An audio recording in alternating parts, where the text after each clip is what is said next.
The space station called Threshold hung in the darkness between stars, a place where species from 100 worlds came to talk instead of fight. And Commander Marcus Cole had been sent there to disappear. He walked through the lower corridors where the lights flickered and the air tasted like recycled metal, his boots heavy on the grated floor, his eyes fixed straight ahead like a man who had forgotten how to look at the world around him once he had been a hero. Or at least that was what the medals said before he threw them in the trash. And once he had commanded soldiers who trusted him with their lives. But that was before the colony world called Vestris Prime, before the order came to abandon the civilians, before he refused the military did not forgive men who chose strangers over strategy. And so they sent him here to guard diplomats who did not need guarding, to stand in corners at parties where aliens whispered about humans behind their drinks, to fade away until everyone forgot his name. He preferred the lower decks where no one looked at him twice, where the maintenance workers and cargo handlers moved like ghosts through the station's forgotten spaces, where he could pretend he was just another piece of broken equipment waiting to be recycled. That was where he found her. She knelt beside a storage container in a narrow passage that smelled of engine grease and old water, her silver skin catching the dim light like moonlight on a lake, her long fingers gentle as they wrapped a bandage around something small and trembling. Marcus stopped walking and watched her work, noting the way her bioluminescent markings pulsed with soft blue light along her arms and neck, the way her dark eyes focused completely on the wounded creature in her hands. She was ethery. He knew that much from the briefing files he had read during the long journey to Threshold. One of the tall and elegant species who valued honor and bloodlines above all else, who looked at humans the way humans once looked at wolves, dangerous and unpredictable and best kept at a distance. But this one did not seem to care about distance. "You are staring," she said without looking up, her voice musical and strange, carrying harmonics that human throats could never produce. "Sorry," Marcus said. And he meant to keep walking, meant to leave her alone in her kindness. But his feet did not move. "It is a Veleth," she said, finally raising her eyes to meet his, and he saw no fear in them, only a quiet curiosity that surprised him. A small creature from the cargo holds that should not exist on this station. And yet here it is, bleeding and afraid.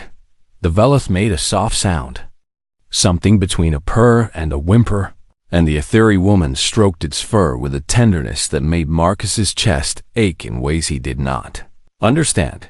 "If the station authorities find it, they will destroy it," she continued. "They do not like things that do not belong." Marcus looked at the creature, looked at the woman, looked at the empty corridor stretching in both directions, and made a decision that felt both foolish and inevitable. "There is an unused maintenance closet 3 sections down," he said. "I can show you where it is, and I can bring food and water when I walk my rounds." The ethereal woman tilted her head, her bioluminescence shifting to a warmer shade of purple that he could not interpret. And she studied him for a long moment before speaking. "Why would you help me, human?" It was a fair question, and Marcus did not have a good answer.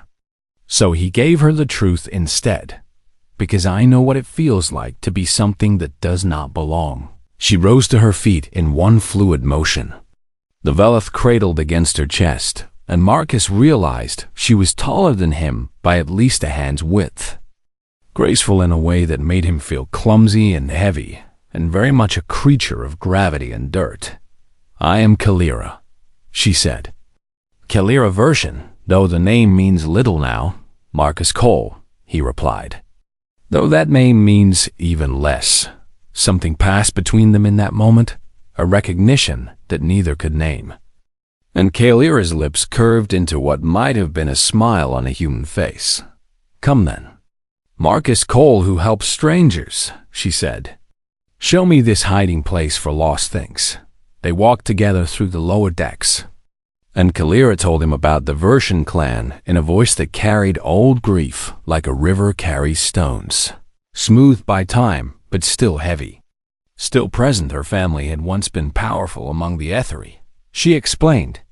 A house of warriors and scholars, whose name commanded respect across a dozen systems. But enemies had whispered lies and turned allies into strangers. And now she was all that remained. They call us disgraced, she said, as Marcus opened the closet door and checked that no one had claimed the space. They say my father betrayed sacred oaths, though no evidence was ever shown. And the shame of it passes to his children like a disease of the blood. Marcus found a crate for the Velith and helped her make a nest from old cleaning cloths. And he thought about his own father who had died proud of a son in uniform, who never lived to see that son become a cautionary tale. My people have a saying, Marcus said as they worked. The truth has a way of coming out eventually. Kalira's markings flickered with something he could not read, and she placed the Velith gently in its new home before turning to face him fully. The Etheri have a similar saying, she replied, but we add that truth often arrives too late to save those who needed it most. They stood in silence for a moment. Two outcasts in a closet on a station between stars. And Marcus felt something shift in his chest like a door opening after years of rust. I should go, he said finally. But I will come back tomorrow to check on the Velith. Kalira nodded, and as he turned to leave, she spoke one more time in a voice softer than before. Marcus Cole. He stopped and looked back at her. Thank you for your kindness, she said. And her bioluminescence glowed with a gentle warmth that needed no translation. It has been a long time since anyone showed me such a thing. Marcus did not know what to say. So he simply nodded and walked away into the flickering light of the corridor, carrying with him the image of silver skin and sad eyes, and the word in a language he did not speak. The word she had taught him meant kindness in Etheri, and he whispered it to himself as he climbed back toward the world of diplomats and pretense, holding it like a small flame against the darkness that had lived in him for so long. He did not expect to see her again, beyond brief visits to feed a hidden creature. Did not expect her to become anything more than a strange and beautiful memory in a life full of regret. He was wrong about that. Though he would not know it for many days yet, the universe has a way of connecting those who need each other, even when they do not know they are lost, even when they have forgotten how to hope for anything at all. 3 weeks passed on Threshold Station, and Marcus found himself looking forward to each day in a way he had not felt since before. Vestris Prime, he told himself it was because of the Velith, the small creature that now purred when it heard his footsteps and pressed its warm body against his palm when he brought it food. But he knew the truth was more complicated than that. Kalira met him in the hidden closet whenever her duties allowed. And they talked about small things at first. The strange food served in the diplomatic halls. The endless boredom of standing guard while politicians argued about borders. The way the stars looked different depending on which observation deck you visited. But small things became larger things as the days went on. And soon Marcus found himself telling her about Vestris Prime, about the children he had carried through smoke and fire while his commanders screamed at him through his helmet radio, about the court-martial that ended his career and the empty apartment, where he drank alone until the military decided what to do with him. Kalira listened without judgment, her bioluminescence shifting through colors. He was learning to read blue for sadness, purple for warmth, white for surprise, and when he finished, she told him about watching her mother die of a broken heart after the accusations destroyed everything her family had built. They were two broken people finding pieces of themselves in each other. And Marcus began to understand that loneliness was not a wound that healed on its own, but one that required the presence of another soul who understood. Then the delegation from the Etheri high houses arrived, and everything changed. Marcus saw them first from across the great hall where he stood guard in his dress uniform. A parade of tall silver figures in robes that shimmered like liquid metal, their bioluminescence blazing with colors that spoke of power and pride and ancient bloodlines.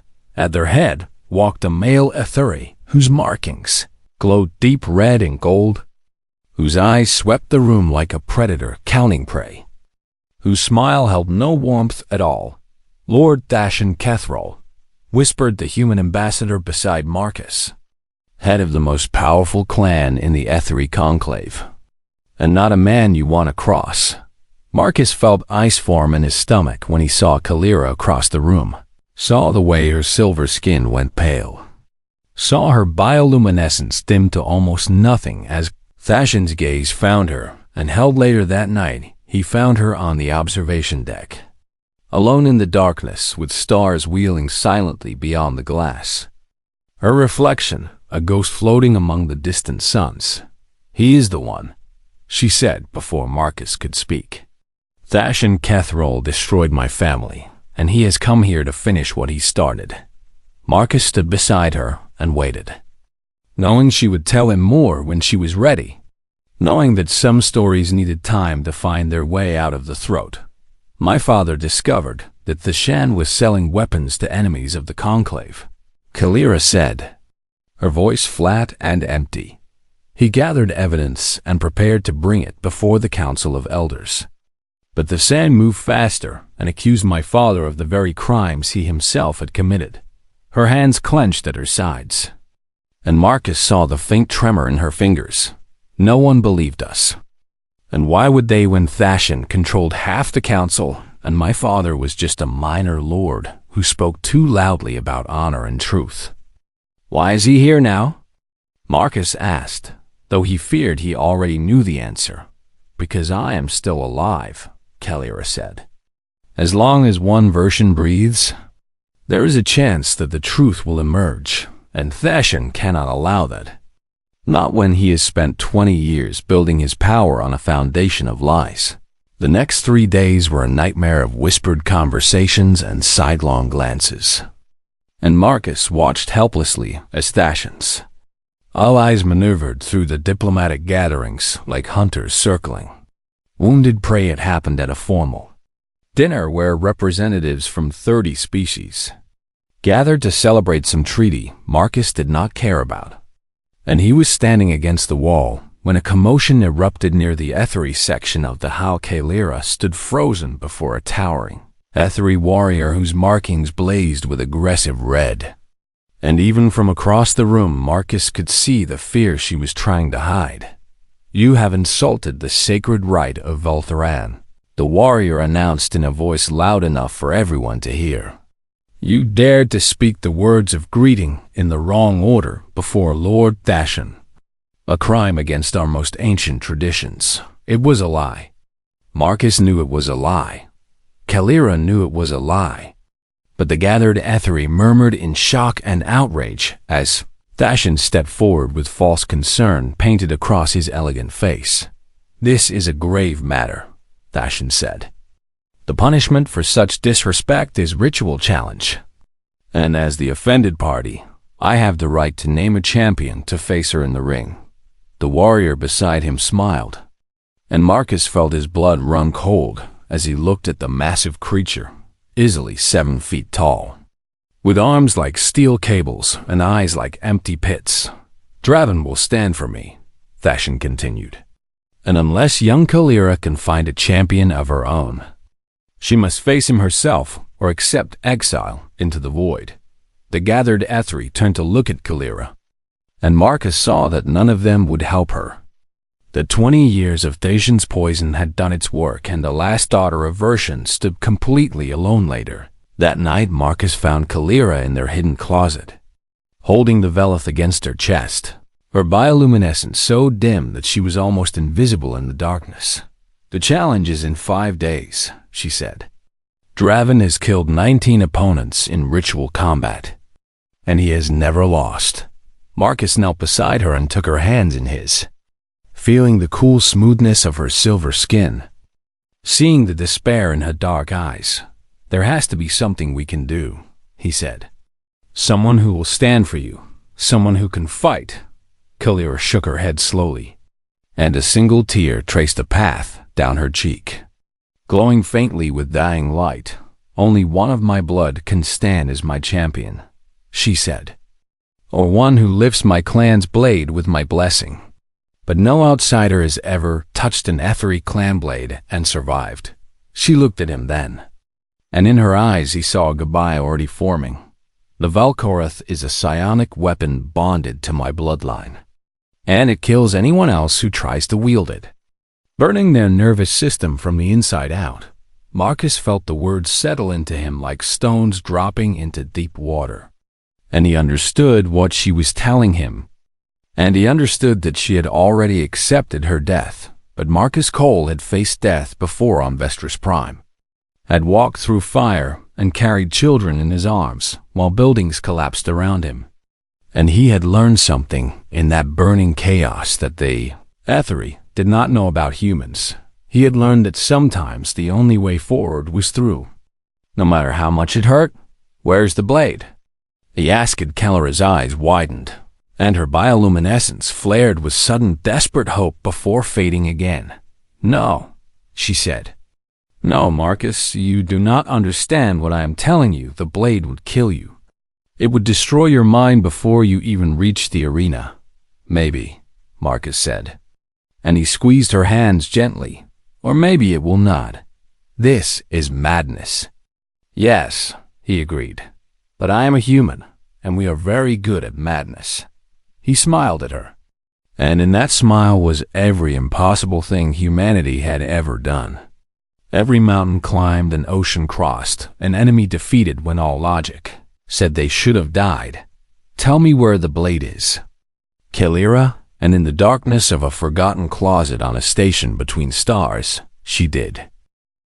The night before the challenge, Marcus stood in a storage vault deep in the lower levels of Threshold Station, staring at the weapon that would either save Kalira or kill him. The Valkoroth rested on a simple stand of black metal, and even in the dim light Marcus could see why the Ethery considered their clan blades sacred. The sword seemed to drink in the shadows around it, its curved edge gleaming with an inner light that pulsed like a slow heartbeat. It was beautiful in the way that dangerous things are beautiful, like a storm seen from far away or a predator sleeping in the sun.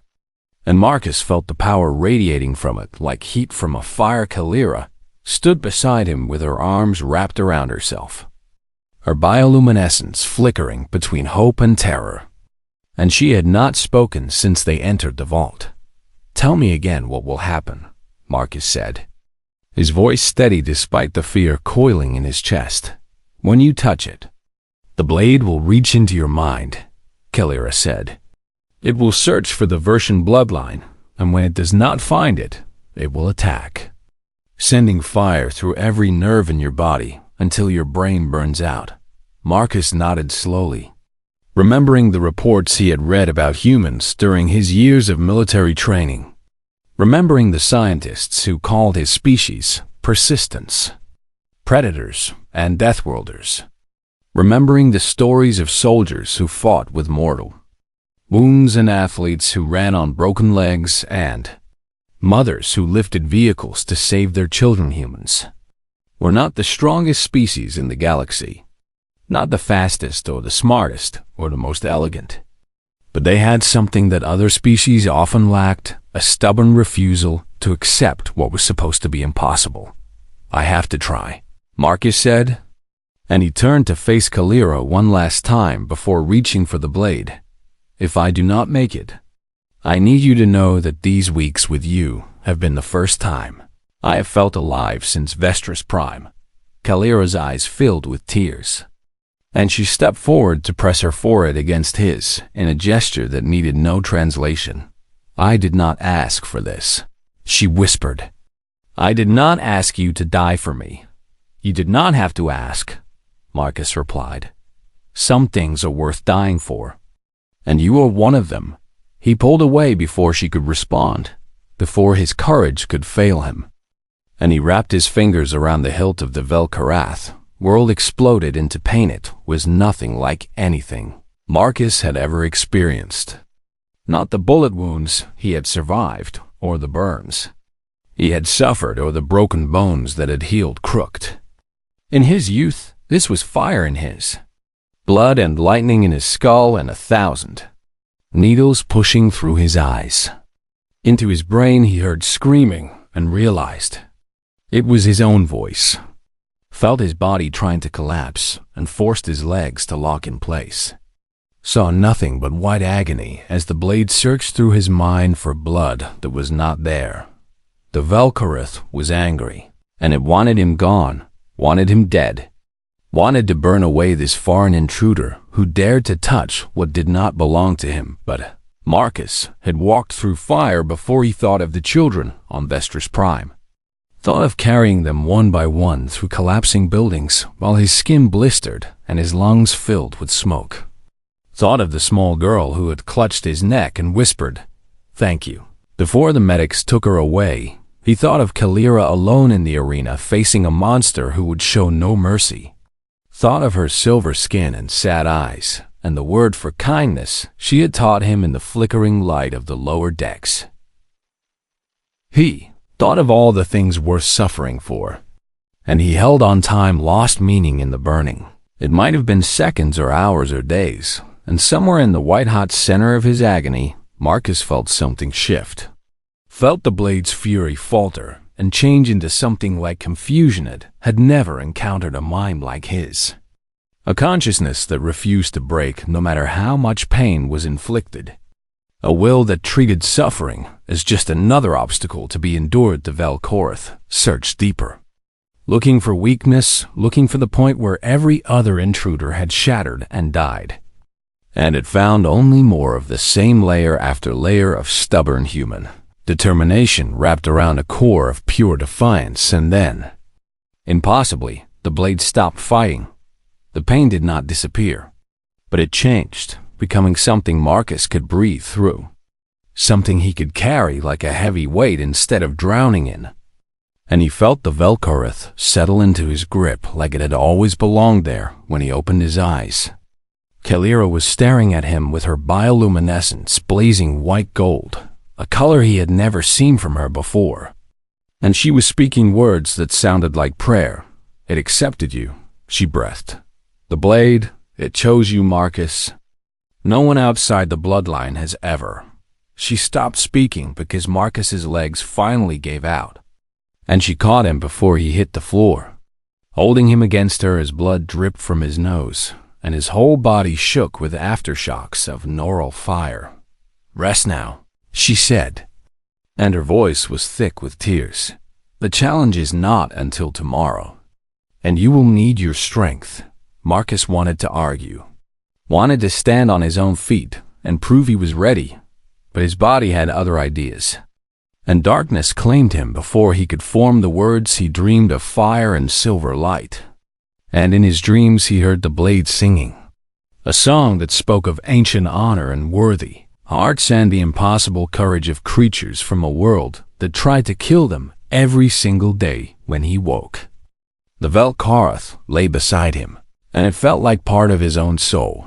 The arena was a circular platform suspended in the center of a vast chamber, and hundreds of Etheri had gathered to witness the ritual challenge that everyone expected to end in seconds. Marcus walked through the crowd with the Velkhorith in his hand, and he felt their eyes on him, shock and disgust and disbelief, painting their bioluminescent faces in shades of red and orange. A human carrying a clam blade was an abomination, a violation of everything they held sacred. And he heard the whispers spreading like wildfire through the gathered watchers. Skele stood at the edge of the arena in a simple white robe, her head held high despite the trembling Marcus could see in her hands, and when she saw him approaching, her expression shifted from despair to something that looked almost like hope across the platform. Draven waited with a curved blade that hummed with deadly energy, his massive form relaxed and confident, his empty eyes tracking Marcus with the calm patience of a predator who had already killed his prey in his mind lord. Thashin stood beside the arena with fury barely hidden behind his diplomatic smile, and Marcus knew that everything depended on the next few minutes. "I lift this blade for Kalira Version," Marcus announced. his voice carrying through the sudden silence. "I stand as your champion under the ancient laws of your people." The crowd erupted in chaos, voices raised in protest and outrage.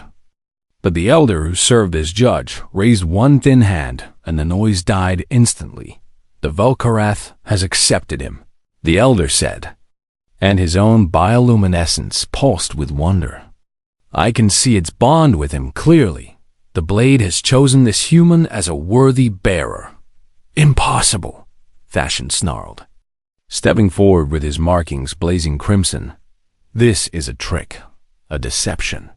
The blade would have killed any outsider who— and yet he stands before us," the elder interrupted, "carrying the Vel'Korath as no outsider has ever done, and by our own sacred laws, he has the right to fight." Thashin's face twisted with barely controlled rage, but he could not argue with the evidence standing right in front of him, could not deny the glow of the blade that proclaimed its acceptance to every ethery eye in the chamber. "Very well," Thashin said, and his voice dripped with venom. "Let the human face Draven, and let him learn what it means to challenge those who are truly superior." Marcus stepped onto the arena platform, feeling the Vel'Korath hum in his hand, feeling the bond between them pulse with shared purpose across from him. Draven smiled and raised his blade. "I am going to take my time with you, human," the champion said. "I am going to make sure everyone sees how easily your kind breaks." Marcus settled into a fighting stance, ignoring the blood still trickling from his nose, ignoring the tremors in his muscles from the neural assault he had survived, ignoring everything except the enemy in front of him and the woman he had promised to protect. "You can try," he said. The judge dropped his hand, and the duel began. Draven moved like water flowing downhill, fast and smooth and inevitable, and his blade cut through the air with a sound like tearing. Silk Marcus barely got the Vel'Korath up in time to block the first strike, and the impact sent shockwaves through his arms that made his teeth rattle in his skull. The champion was faster than anything Marcus had ever faced, stronger than seemed possible, a creature bred and trained for exactly this kind of violence. And within the first 10 seconds, Marcus knew he was outmatched in every way that should have mattered. Draven's second swing opened a cut across Marcus's ribs before he could dodge, and the third nearly took his head off, missing by inches as Marcus threw himself backward in a desperate roll. "Is this the best humanity can offer?" Draven laughed, stalking forward with casual confidence. "I expected more from the famous Deathworlders." The crowd watched in silence as Marcus regained his feet, blood already soaking through his shirt, his breathing harsh and ragged while Draven had not even begun to sweat. But Marcus had known from the start that he could not win a fair fight against this monster, had known that speed and strength and skill all belonged to his enemy, and he had made his peace with that truth during the long night before the challenge. What Marcus had was something Draven did not understand, something the Ethery had never learned to measure or predict: the human capacity to keep fighting long after the body should have stopped, the stubborn refusal to stay down that had carried his species from caves to stars. Draven attacked again, a flurry of strikes that Marcus blocked and dodged and absorbed, taking cuts on his arms and legs and chest, letting the champion believe he was winning because that was exactly what Marcus needed him to believe. Pain was just information, Marcus told himself as blood ran down his face from a gash on his forehead. Pain was just the body's way of saying it was still alive, and every wound that did not kill him was a wound he could survive. The minutes stretched into what felt like hours, and the crowd began to murmur in confusion as the human refused to fall, refused to beg for mercy, refused to do anything except keep raising his blade to meet each new attack. Draven's confidence flickered for the first time, a shadow of uncertainty crossing his empty eyes as he realized his opponent was not following the script that every other victim had followed. "Why will you not die?" the champion snarled, his attacks growing wilder, his composure cracking. Just lie down and accept your end, human. This is pointless. Marcus spat blood onto the arena floor and smiled through broken lips. I cannot do that, he said. I made a promise. The Valkarath sang in his hand, responding to his will in ways he did not fully understand. And Marcus felt the blade lending him strength he should not have had, sharing its ancient power with the human who had earned its respect through suffering. Draven roared and brought his weapon down in a devastating overhead strike meant to cleave Marcus in half. But Marcus was no longer where he had been standing. He had stepped inside the attack, moving closer instead of away, doing the opposite of what any sane fighter would do. The champion's blade missed by a hand's width. And suddenly, Marcus was inside his guard, too close for the larger weapon to be effective. And the Valkarath punched forward like it knew exactly where to go. The blade entered Draven's side, just below his ribs, sliding through muscle and organ with the ease of a key entering a lock. And the champion's eyes went wide with shock as he felt his body betraying him for the first time in his life. How? Draven whispered, blood bubbling at the corners of his mouth. I told you, Marcus said, pushing the blade deeper, watching the light fade from those empty eyes. Humans do not know when to quit. Draven fell, and the arena went silent. Marcus stood over the body of the champion, covered in blood, both his own and his enemies, swaying on his feet as his legs threatened to collapse beneath him. And he raised the Valkarath one final time to show the crowd that the fight was over. Then his vision went dark, and he felt himself falling. And the last thing he heard before consciousness left him was Kalira screaming his name, woke in a medical bay that smelled of antiseptic and healing salves, his body wrapped in bandages and floating in the strange warmth of ethery healing technology. And Kalira sat beside his bed with her hand wrapped around his. You are alive, she said, and tears ran freely down her silver cheeks, her bioluminescence pulsing with colors he had never seen before, white and gold and soft pink swirling together like sunrise over an alien world. So it would seem. Marcus managed through a throat that felt like sandpaper. How long have I been out? 3 days, Kalira said. The healers say you should be dead, that the wounds you sustained would have killed anyone else, that your body simply refused to stop functioning when it should have shut down. She laughed then, a sound caught between joy and disbelief, and she squeezed his hand with a strength that surprised him. They are calling you impossible, she said. The entire station is talking about the human who defeated Draven with nothing but stubbornness and a blade that should have killed him. Marcus closed his eyes and let the warmth of her touch anchor him to the moment. Let himself feel something he had not felt in years. Hope. What happens now? He asked. Kalira's bioluminescence shifted to something complicated, a mix of colors he could not interpret. And she was quiet for a long moment before answering. Something happened when you lifted the blade, she said. Something the elders say has not occurred in 300 years. Marcus opened his eyes and saw uncertainty in her face, mixed with something else that made his heart beat faster. The Valkarath did not just accept you, Kalira continued. It bonded you to my bloodline, Marcus to me specifically. And under our most ancient laws, that bond is called the Velsora. What does that mean? Kalira took a deep breath, and her silver skin flushed with warmth. It means the blade has chosen you as my fated mate, she said. It means you are now bound to me in a way that cannot be broken. And it means that you are legally a member of House Varshan, whether anyone likes it or not. Marcus stared at her, waiting for the words to make sense, waiting for the universe to stop rearranging itself around him. I did not know this would happen, Kalira said quickly. I swear to you, Marcus, I did not know the blade could do this to an outsider.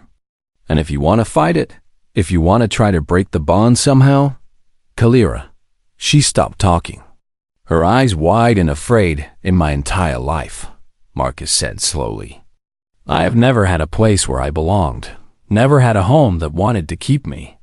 Never had someone who saw me as anything other than a tool to be used and discarded. He reached up with his free hand and touched her face, feeling the cool smoothness of her skin, seeing the light swirling beneath its surface. "If you are telling me that I am bound to you now," he said, "then all I want to know is whether you are happy about that or not." Kalera's bioluminescence blazed with the brightest white gold he had ever seen, and she laughed through her tears as she leaned down to press her forehead against his. "Yes," she whispered. "Yes, Marcus Cole, I am very happy about that." Outside the medical bay, Lord Thashin raged against laws he could not change, and the Ethery Conclave debated what to do about the impossible human who had inserted himself into their bloodlines. But in that small room surrounded by healing technology and the soft hum of machines, none of that mattered. Two outcasts had found each other across the vast emptiness of space, and neither of them would ever be alone again. The Ethery Conclave gathered in the Hall of Ancestors, a chamber carved from living crystal that had witnessed 10,000 years of history, and Marcus Cole stood before them in borrowed robes with Kalera at his side. The elders looked at him with expressions ranging from curiosity to disgust, their bioluminescence painting the chamber in shifting colors that made Marcus feel like he was standing in the center of a silent argument. Lord Thashin stood among his allies with fury, barely contained behind his diplomatic mask, and Marcus could feel the weight of his hatred like a physical force pressing against his chest. "The bond is legitimate," the chief elder announced, her voice carrying through the crystal hall with perfect clarity. "The Volcareth has accepted this human into the Vertian bloodline, and by our most sacred laws he is now consort to the last daughter of that house." Murmurs rippled through the gathered Ethery, and Marcus saw hope flicker on some faces while others hardened with anger. "This is an abomination," Thashin said, stepping forward with his markings blazing red. "A human polluting one of our ancient bloodlines, carrying one of our sacred blades. Surely there must be some way to avoid this travesty." The chief elder's expression did not change, but Marcus noticed her bioluminescence shift to a cold blue. "Lord Thashin, you were the one who demanded the ritual challenge," she said. "You chose this path, and now you must walk it like the rest of us." "Then let him face the trial of 7 fires," Thashin said, and a cruel smile spread across his face. "If he truly wishes to be accepted among us, let him prove his worth the way all consorts of great houses must prove themselves." The chamber went quiet, and Marcus saw Kalera's hand tighten into a fist at her side. "The trial of 7 fires has not been invoked in over a century," the chief elder said slowly. "It is meant for Ethery warriors seeking to join bloodlines above their station. Not for what? Thashin interrupted. "If this human claims to be worthy of House Varshan, let him demonstrate that worth, and if he dies in the attempt, well, at least we will know the blade made a mistake." Marcus felt the weight of every eye in the chamber fall upon him, felt the trap closing around him, felt Thashin's confidence radiating like heat from a star. He also felt the Volcareth humming at his hip, felt the bond between himself and Kalera pulsing with shared strength, felt the stubborn fire in his chest that had carried him through every impossible moment of his life. "I accept," Marcus said. The trial of 7 fires was exactly as terrible as its name suggested. 7 challenges designed to break body and spirit, each one drawn from the darkest chapters of Ethery history. Each one a test that had killed warriors far more prepared than Marcus could ever be. First fire was a test of endurance. Marcus was made to stand in a room where the temperature rose steadily for 12 hours, surrounded by heat that would have killed an unmodified human within minutes. The Ethery healers had given him injections that helped his body survive. But survival and comfort were very different things.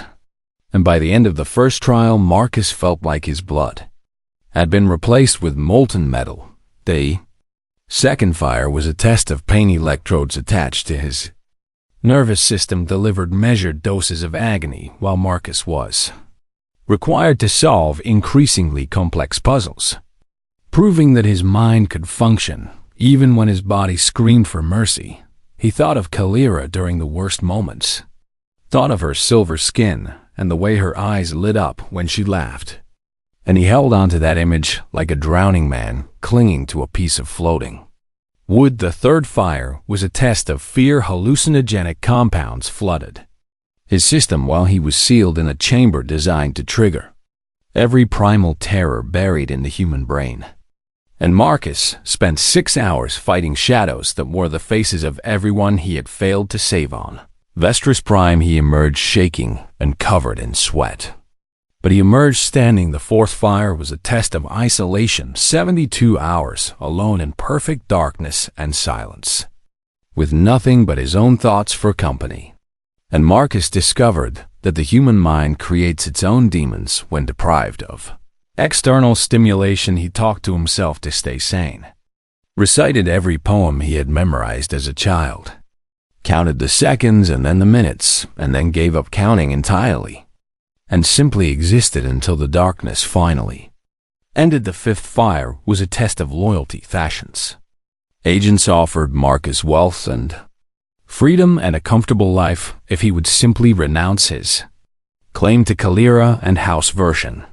And for one terrible moment, Marcus imagined how easy it would be to say yes, but then he remembered the way Kalira had looked at him in the medical bay, remembered the words she had taught him that meant kindness, remembered that he had spent his whole life searching for something worth fighting for. He refused, and the agents left with disappointment painted across their silver faces. Sixth fire was a test of wisdom. Marcus was presented with scenarios drawn from HFY history and asked to render judgment on disputes that had no clear right answer, proving that he could think like one of them, even if he would never be one of them. He surprised the judges by approaching each problem not as an HFY would, but as a human would, bringing perspectives they had never considered, finding solutions that honored tradition while acknowledging that sometimes traditions needed to change. The seventh fire was a test of combat, not against a single opponent this time, but against 3 warriors in sequence, each one fresh. While Marcus carried the exhaustion of everything that had come before, he lost the first fight within minutes, his battered body finally failing him after days of punishment. And he fell to the arena floor with the taste of blood filling his mouth. But the trial did not require him to win it, required him to keep fighting until he physically could not continue. And so Marcus rose on shaking legs and faced his second opponent, and when that opponent put him down, he rose again to face the third. They broke his left arm in 2 places, cracked 4 of his ribs, and opened a cut on his forehead that left him half blind with blood. But Marcus Cole kept standing until his body simply refused to stand anymore, when he finally collapsed and could not rise. The chamber was silent for a long moment before the chief elder spoke. "He has completed the trial of 7 fires," she announced, and her voice carried something that sounded almost like respect. "No HFY in living memory has demonstrated such determination, and whatever we may think of his species, we cannot deny his worth." The vote that followed was closer than Thashin had hoped, and closer than Kalira had feared. But in the end, the conclave ruled in favor of the bondhouse. Voshin was formally restored, its name cleared of the false charges that had destroyed it, its single surviving daughter recognized as a legitimate heir with a legitimate consortiums. All eyes began to distance themselves from him as investigations were launched into the original accusations against Kalira's father. And within weeks, the evidence that her family had died trying to reveal was finally brought into the light.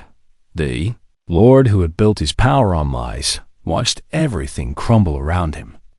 And Marcus felt no satisfaction in his enemy's downfall, only relief that it was finally over. 6 months later, Marcus and Kalira stood on the observation deck of their own vessel, a gift from grateful clans who saw in their union a bridge between species that had never trusted each other before. The stars spread out before them like scattered diamonds, and the Velkhorith hung at Marcus's hip, silent and content after generations of waiting for someone worthy to carry it. "Do you ever regret it?"